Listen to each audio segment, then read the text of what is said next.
that will make good decisions and that we can better the city in the future.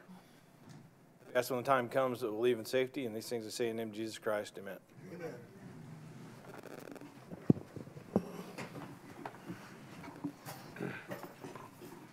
We have a quorum. Next, we'll have the Blue Star banner presentation.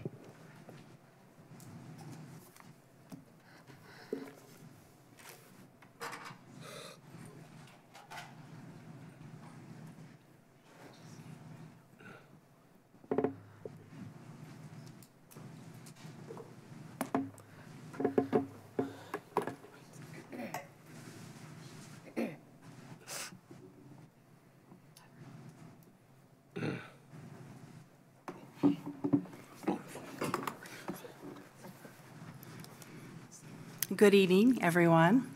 My name is Mary Jo, and I am the coordinator of the Blue Star Banner program here in Lawrence. Thank you for joining Mayor Collier this evening in honoring our deployed military service members and their families. I'd first like to recognize our two chiefs.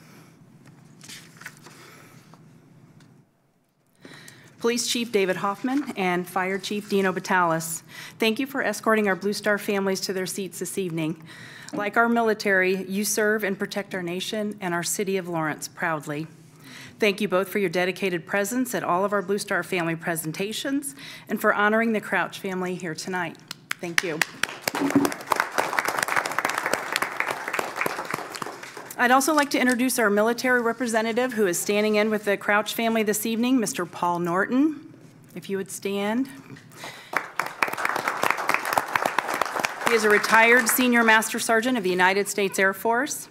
Thank you for your service and support of this program and for standing in for our deployed Air Force service member, Kirk P. Crouch, and his family this evening.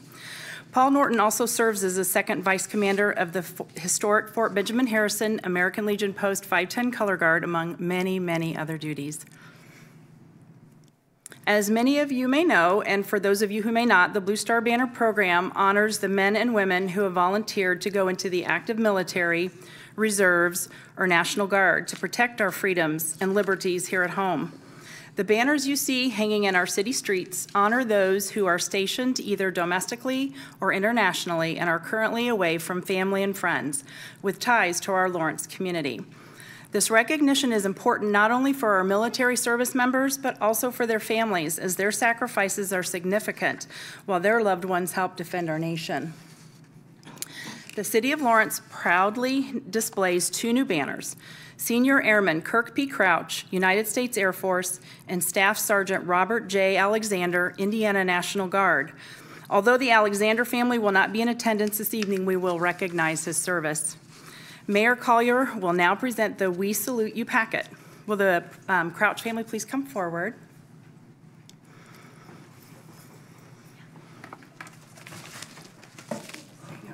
And they'll each get one of those. And we're going to all just kind of have it in here because we're going to try and take a big group photo. I'm grabbing a handful because I'm not sure how many of you are. A lot. I tell you what, this is one of the... And you'll stand next to Kay and Dan if you can. Probably the best showing you've had. Oh, if you can stand next to Kay and Dan, that would be perfect. More towards the front.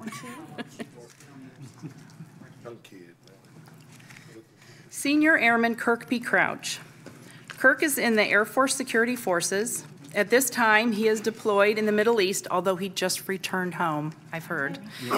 Kirk chose to go into the security forces because he wants to continue serving as a police officer when he separates from the service in 2022.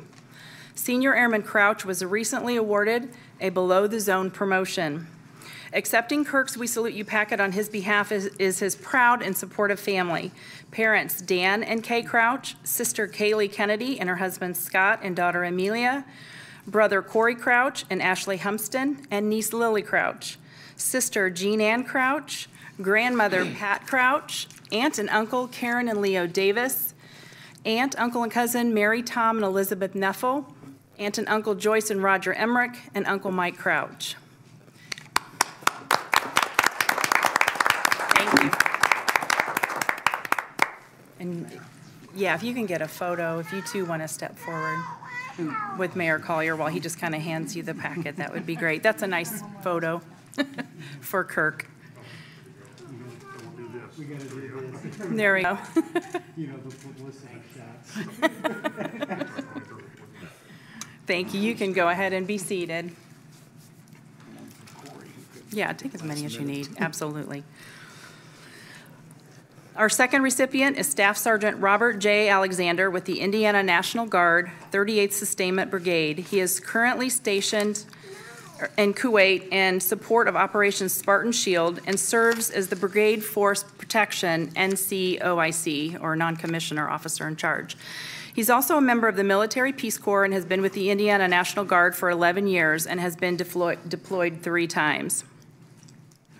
That concludes our presentation this evening. Mayor Collier and I would also like to thank our Common Council for allowing us to share this program tonight, and to thank all of you here in this room who have served or are currently serving. We thank you.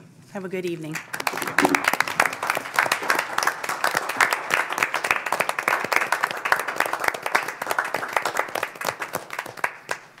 Secondary shout out here to Paul, who represents so often. He spent so much in the city of Lawrence, but this is a great turnout for our family, so thanks for coming. Thank you.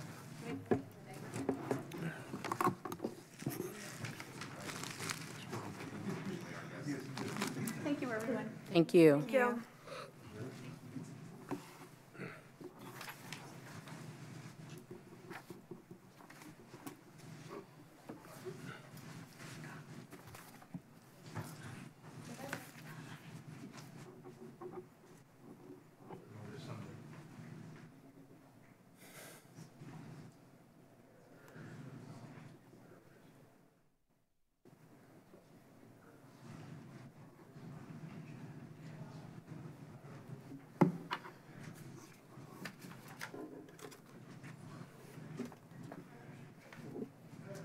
Next on the agenda, we have comments of council members and special recognitions or resolutions.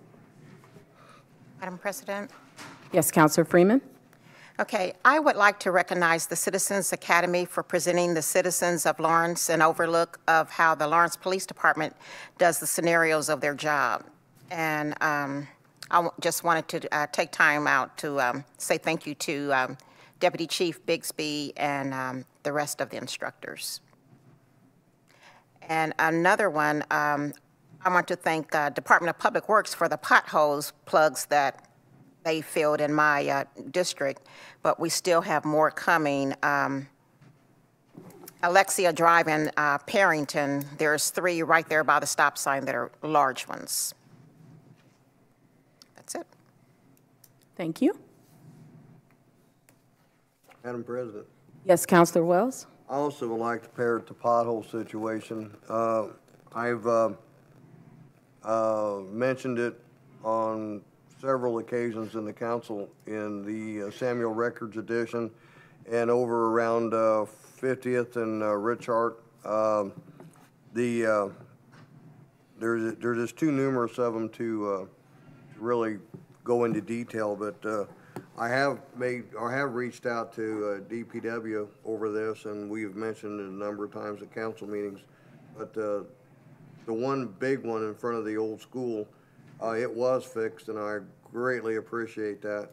But there still are just there's just too many of them to count in District 2, and we'd certainly like to have some attention on that if at all possible. Madam President. Yes, Councilor Giles?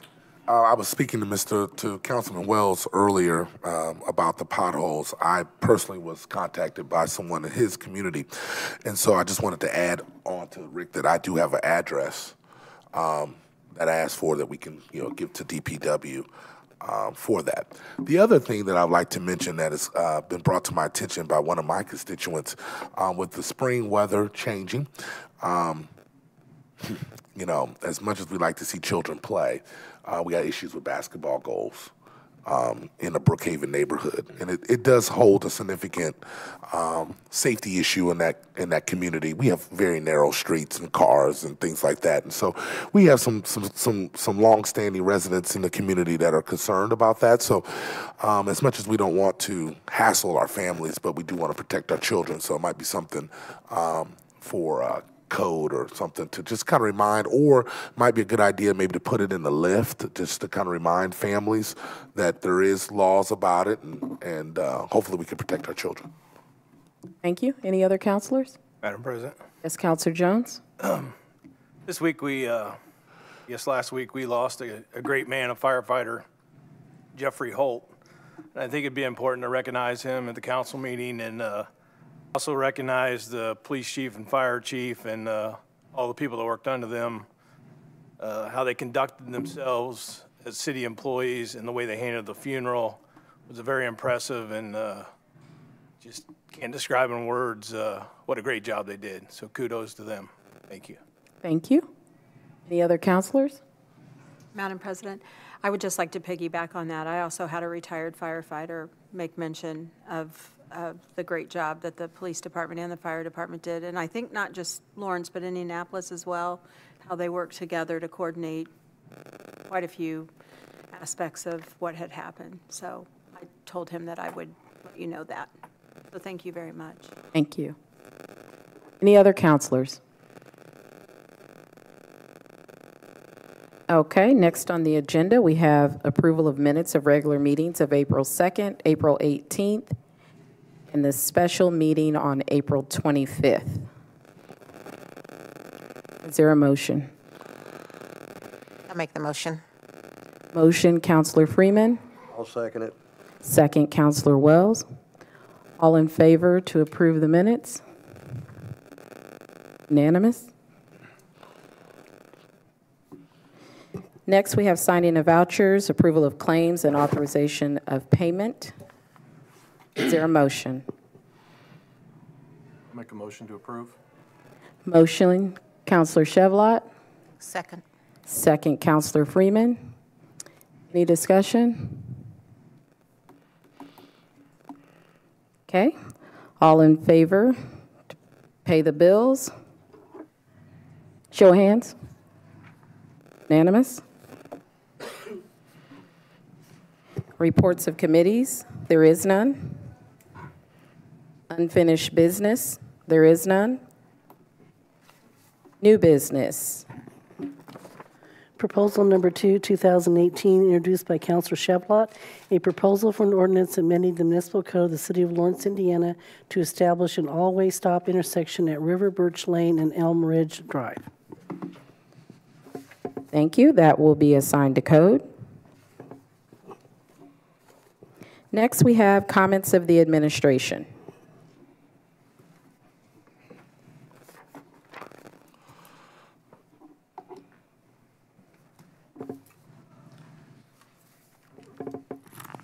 Councilor Jones, appreciate your mentioning the fire department, police department.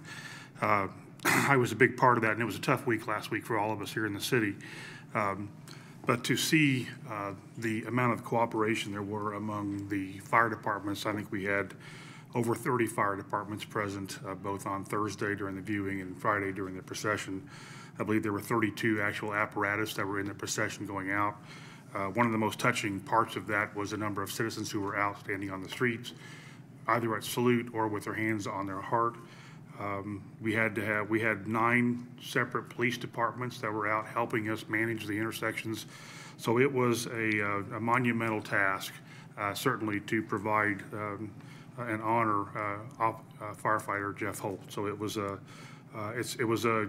great, I suppose, showing of how unified the city is and how much help we get from others. But Dino and I and Chief Hoffman all hope we never have to do it again, quite frankly. So that's how we were in there. Potholes, you're exactly right. We're down to the residential area right now, and those are the most problematic for us because we really need to have some specific addresses because they kind of are spotty out there. And so I do know that we have been able to get into some residential areas so far, but it's going to take some time. And if you go to the website or just email or text the actual address or the nearest address you can find. It helps us quite a bit and able to move around the city with a little bit quicker area in there. We are now looking at the possibility of, at least for next year, to be able to contract some of the work out if we have another winter like we have this year, to go out and get some additional help, some private contractors come in and get to the potholes that much quicker. We do think we'll be able to budget for that next year. Obviously, I don't want to hope for another winter like this, but if it does happen, we might be able to take care of it a little bit quicker in there. And then the basketball goal, Officer Cantrell, he's been out there personally at least 3 times in the last 3 weeks. It is a problem. It's one that, as everybody here knows, there are ordinances in place, both in the city of Lawrence and in Indianapolis, that forbids kids from playing out in the street. The problematic part of it is that it is tough to go there and then inevitably they see the police car coming and they're now not playing anymore. And so the police car leaves, they're back out playing again. We don't want to grab the basketball goal. We don't want to do that. We're at the point now where that may be the next thing that happens. We're going to try to take every step possible without confiscating the basketball goal. So to be continued would be the best way to do that. But it's we recognize it. We've got the calls. We're sending people out there. Officer Cantrell is doing a yeoman's job and trying to get out there and monitor it. But quite frankly, he's as frustrated as anybody else that's trying to get out there. And he's spoken with the owner of the basketball goal, spoken with the kids, taken all of the officer-friendly approach, as Officer Cantrell is. He's that kind of a person. I don't want him to ever change, but the reality is we've got to get it fixed. Okay, thank you. Thank you. Next on the agenda is citizens' comments. Anyone signed up back there? Go ahead and step forward. Please state your name and address for the record. Linda Moore. I'm at 4909 Leone Drive, and I'm one of them ones with a nice basketball problem. It's Groundhog Day. It's been going on for years.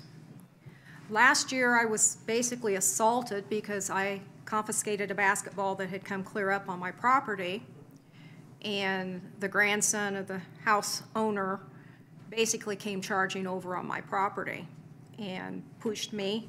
But because I wasn't hurt, I couldn't file an assault charge. These folks have been told multiple times to get it out of the street, and they have threatened me multiple times last year. I do not want to go through another year like this of having the basketball up in my yard, hit my car. I can't use the parking in front of my house, even if I had guests, because at least one weekend a month, that basketball goes out there. And it sits the whole weekend. They don't take it back in. It's not braced well enough. It draws all the little kids in the neighborhood. We had a toddler out there earlier, or last month, that was out there with other kids that were preteen. These kids don't live there, but they see the goal out there and they are out there wanting to play. A year ago, it fell on one of the kids in the neighborhood, and that kid was hurt. I don't know how bad, because the owner of the basketball goal basically carried the kid back down to where the kid lived, which was down the block. There's also a box truck that sits out there, so that if you come from the north going south, you cannot see the basketball goal until you're right on it. But when they've got it out there, it stays out there all weekend. And if you tell them it can't be in the street, you get told that, well, that's not the ordinance. This has gone on forever. Police come, they'll push it back up in the driveway. As the day goes by, it inches out into the street. So by the end of the street, end of the day, it's sitting back out in the street. We've got a lot of drug dealer issues right now in the neighborhood. Our one main drug dealer is back in the neighborhood. He was gone for about 3 months, and now he's back. So I watch him do deals right out in front of my house, or meet somebody and they go around the corner and he does a deal. We also have a lot of cars speeding through the intersection at 49th and Leon, which also creates a problem because we've got kids playing out in the street on the corner of 49th and Leon. So, you know, as a trained medical person, it's really hard for me to sit there and watch these kids out in the street and wonder, okay, am I going to have to go and pick one up out of the street at some point? Or if I reprimand them and say, either get out of my yard, take your balls out of my yard. If it comes up in my yard, I can take it, and no, I'm told I'm stealing their balls.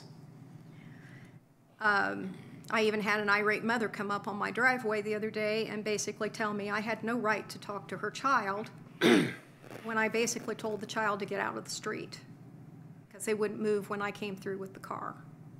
So I don't know what the solution is.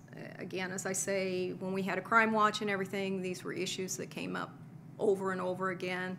You know, Saturday night, Sunday morning early, 1:15 or so, we had gunshots in the neighborhood. Couldn't tell where they were, but they were close. So I don't have solutions. As I say, we've put this out there many years, but it is frightening to those of us who live alone to basically have these kids out there behaving the way they are and the drug dealers out there. So, thank you. Thank you.